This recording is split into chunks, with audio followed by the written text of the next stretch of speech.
Hormuz প্রণালী নিয়ে জট এখনো কাটেনি। ইরান ও আমেরিকা উভয়ই চায় এই নিয়ে একটা স্থানীয় সমাধানে আসতে, কিন্তু হলে কি হবে? আমেরিকার শর্তে এখনো রাজি নয় ইরান, আর তাই দ্বিতীয় দফায় পাকিস্তানের মধ্যস্থতায় কোনো শান্তি বৈঠকও কার্যকর হয়নি। এমনকি মধ্যস্থতাকারী হিসেবে পাকিস্তানের গ্রহণযোগ্যতা নিয়েও প্রশ্ন উঠেছিল। তবে শান্তি বৈঠক না হলেও কিন্তু ব্যাকডোরে আলোচনা বহাল হয়েছে আমেরিকা এবং ইরানের মধ্যে। ইরানের বিদেশমন্ত্রী সৈয়দ আব্বাস আরাঘচি ওমান হয়ে রাশিয়ায় পৌঁছেছেন হরমুজ প্রণালী নিয়ে আলোচনার জন্য। সূত্রের খবর, 27 এপ্রিল রাশিয়ার প্রেসিডেন্ট ভ্লাদিমির পুতিন ইরানের জনগণের প্রশংসা করেন, কারণ ইরান আমেরিকা এবং ইসরায়েলের চাপের মুখে নিজেদের স্বাধীনতা বজায় রাখতে লড়াই করছে। তিনি বলেন, তেহরানকে সাহায্য করার জন্য মস্কো যা যা সম্ভব সবই করবে। আমেরিকা এবং ইসরায়েলের হামলার পর মধ্যপ্রাচ্যে শান্তি ফিরিয়ে আনতে রাশিয়া মধ্যস্থতার প্রস্তাব দিয়েছে, যেগুলোকে মস্কো কঠোরভাবে নিন্দা করেছে। উত্তেজনা কমানোর জন্য ইরানের সমৃদ্ধ ইউরেনিয়াম সংরক্ষণ করার প্রস্তাবও তারা বারবার দিয়েছে, তবে আমেরিকা সেই প্রস্তাব প্রত্যাখ্যান করেছে। রাশিয়ার প্রেসিডেন্ট পুতিন ইরানের বিদেশমন্ত্রী আরাঘচিকে বলেন, আমরা দেখছি ইরানের জনগণ কিভাবে সাহস এবং বীরত্বের সঙ্গে তাদের স্বাধীনতা এবং সার্বভৌমত্বের জন্য লড়াই করছে। তিনি আশা প্রকাশ করেন যে তারা এই কঠিন সময় পার করে উঠতে পারবে এবং শেষ পর্যন্ত শান্তি প্রতিষ্ঠিত হবে। তিনি আরও বলেন, আমাদের পক্ষ থেকে আমরা আপনাদের স্বার্থ এবং এই অঞ্চলের সকল মানুষের স্বার্থে যা যা প্রয়োজন তা সবই করব, যাতে যত দ্রুত সম্ভব শান্তি প্রতিষ্ঠা করা যায়।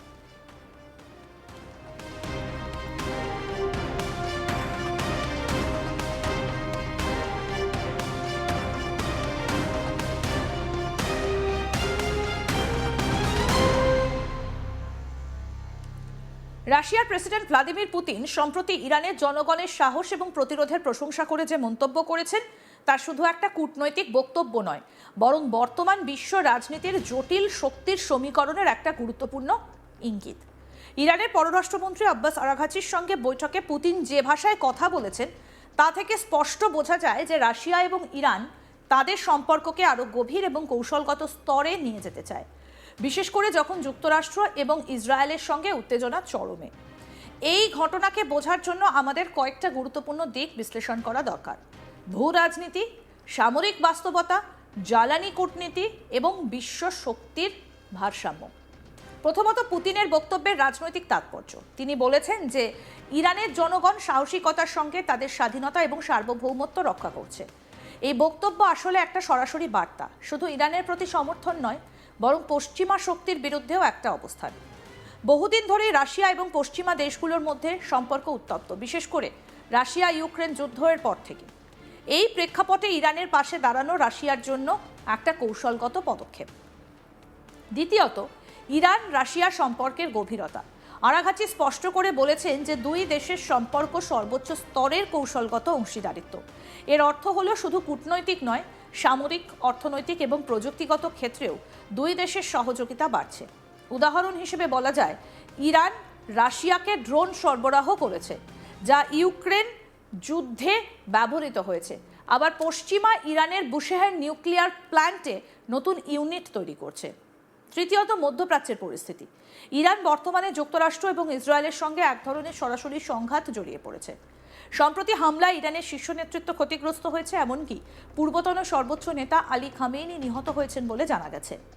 বর্তমান সর্বোচ্চ নেতা মুজতবা খামেনি আহত অবস্থায় রয়েছেন। এই পরিস্থিতিতে রাশিয়ার সমর্থন ইরানের জন্য অত্যন্ত গুরুত্বপূর্ণ।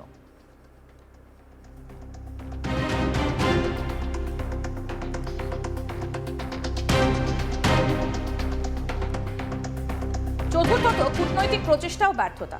পাকিস্তানের মাধ্যমে যুক্তরাষ্ট্র এবং ইরানের মধ্যে আলোচনা চালানোর চেষ্টা হয়েছিল, কিন্তু আরাঘচি সেই বৈঠকে অংশ নিতে অস্বীকার করেন। এতে স্পষ্ট হয় যে দুই দেশের মধ্যে বিশ্বাসের ঘাটতি এখনো প্রবল। ডোনাল্ড ট্রাম্পের বক্তব্য, if they want to talk all they have to do this call, এক ধরনের চাপ সৃষ্টি করার কৌশল হলেও তা খুব একটা ফলপ্রসূ হয়নি। পঞ্চমত, পারমাণবিক ইস্যু। ইরানের পারমাণবিক কর্মসূচি বহুদিন ধরেই আন্তর্জাতিক উদ্বেগের কারণ। যুক্তরাষ্ট্র চায় না ইরান পারমাণবিক অস্ত্র অর্জন করুক, অন্যদিকে ইরান দাবি করে তাদের কর্মসূচি শান্তিপূর্ণ। রাশিয়া এখানে মধ্যস্থতাকারীর ভূমিকা নিতে চেয়েছে, এমনকি ইরানের সমৃদ্ধ ইউরেনিয়াম সংরক্ষণ করার প্রস্তাবও দিয়েছে, কিন্তু যুক্তরাষ্ট্র সেই প্রস্তাব প্রত্যাখ্যান করেছে। ষষ্ঠত, জ্বালানি রাজনীতি। ইরান হরমুজ প্রণালী নিয়ন্ত্রণ করে, যা বিশ্ব জ্বালানি সরবরাহের জন্য অত্যন্ত গুরুত্বপূর্ণ। ইরান যদি এই প্রণালী বন্ধ করে দেয়, তাহলে বিশ্ব অর্থনীতি বড় ধরনের ধাক্কা লাগতে পারে। অ্যাক্সিওসের রিপোর্ট অনুযায়ী ইরান এই নিয়ন্ত্রণ ছেড়ে দিতে রাজি হয়েছে, যা একটা বড় কূটনৈতিক পদক্ষেপ হতে পারে। সপ্তমত, রাশিয়ার অবস্থান। পুতিন বারবার বলেছেন যে তারা মধ্যপ্রাচ্যে শান্তি প্রতিষ্ঠার জন্য সবকিছু করবে, কিন্তু বাস্তবে রাশিয়া ইরানের পাশে দাঁড়িয়ে পশ্চিমা শক্তির বিরুদ্ধে একটা জোট গড়ে তুলেছে। এটা একটা ব্যালেন্স অফ পাওয়ার কৌশল, সেখানে এক পক্ষের শক্তিকে অন্য পক্ষ দিয়ে প্রতিরোধ করা হয়। আর অষ্টমত, আন্তর্জাতিক প্রতিক্রিয়া। পুতিন নিজেই আন্তর্জাতিক অপরাধ আদালতে অভিযুক্ত ইউক্রেন যুদ্ধে যুদ্ধাপরাধের অভিযোগে। এই অবস্থায় তার ইরানকে সমর্থন করা অনেকের কাছে বিতর্কিত। তবে রাশিয়া ও ইরান এই সমালোচনাকে গুরুত্ব দিচ্ছে না। আর নবমত হচ্ছে ভবিষ্যতের সম্ভাবনা। এই পরিস্থিতি কোথায় গিয়ে দাঁড়াবে তা বলা কঠিন, তবে কয়েকটা সম্ভাবনা রয়েছে। কি? 1, মধ্যপ্রাচ্যে বড় আকারের যুদ্ধ। 2, কূটনৈতিক সমাধান। 3, দীর্ঘস্থায়ী ঠান্ডা সংঘাত। সবশেষে বলা যায়, পুতিনের এই মন্তব্য শুধু একটা কূটনৈতিক সৌজন্য নয়, এটা একটা শক্তিশালী রাজনৈতিক বার্তা। বিশ্ব রাজনীতির মেরুকরণ আরও স্পষ্ট হচ্ছে। একদিকে যুক্তরাষ্ট্র ও তার মিত্ররা, অন্যদিকে রাশিয়া, ইরান এবং সম্ভবত আরও কিছু দেশ। বাংলার সাধারণ পাঠকের কাছে বিষয়টা সহজভাবে বললে, এটা এক ধরনের বড়দের লড়াই, যেখানে প্রত্যেকেই নিজের প্রভাব বাড়াতে চাইবে, কিন্তু এই লড়াইয়ের প্রভাব পড়ছে পুরো বিশ্বের ওপর। জ্বালানি দাম, অর্থনীতি, এমনকি নিরাপত্তা পরিস্থিতিতেও। এই মুহূর্তে সবথেকে বড় প্রশ্ন, শান্তি কি সম্ভব? পুতিন বলছেন শান্তি আসবে, কিন্তু বাস্তবতা হলো সেই শান্তি কতটা দ্রুত আসবে আর কতটা স্থায়ী হবে তার সময়ই বলবে।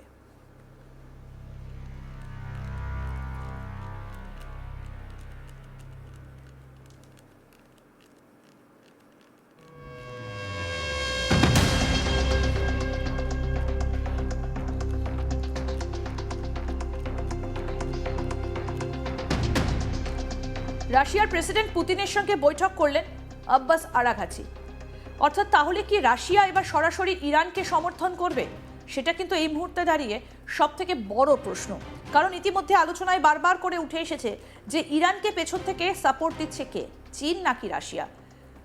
হরমুজ প্রণালী নিয়ে জট এখনো কাটেনি। ইরান ও আমেরিকা উভয়ে চায় এই নিয়ে একটা স্থানীয় সমাধানে আসতে, কিন্তু হলে কি হবে? আমেরিকার শর্তে এখনো রাজি নয় ইরান, আর তাই দ্বিতীয় দফায় পাকিস্তানের মধ্যস্থতায় কোনো শান্তি বৈঠকও কার্যকর হয়নি। এমনকি মধ্যস্থতাকারী হিসেবে পাকিস্তানের গ্রহণযোগ্যতা নিয়েও প্রশ্ন উঠেছিল। তবে শান্তি বৈঠক না হলেও কিন্তু ব্যাকডোরে আলোচনা বহাল রয়েছে আমেরিকা এবং ইরানের মধ্যে। ইরানের বিদেশমন্ত্রী সৈয়দ আব্বাস আরাঘাচি ওমান হয়ে রাশিয়ার পৌঁছেছেন হরমুজ প্রণালী নিয়ে আলোচনার জন্য। সূত্রের খবর, 27 এপ্রিল রাশিয়ার প্রেসিডেন্ট ভ্লাদিমির পুতিন ইরানের জনগণের প্রশংসা করেন, কারণ ইরান আমেরিকা এবং ইসরায়েলের চাপের মুখে নিজেদের স্বাধীনতা বজায় রাখতে লড়াই করছে। তিনি বলেন, তেহরানকে সাহায্য করার জন্য মস্কো যা যা সম্ভব সবই করবে।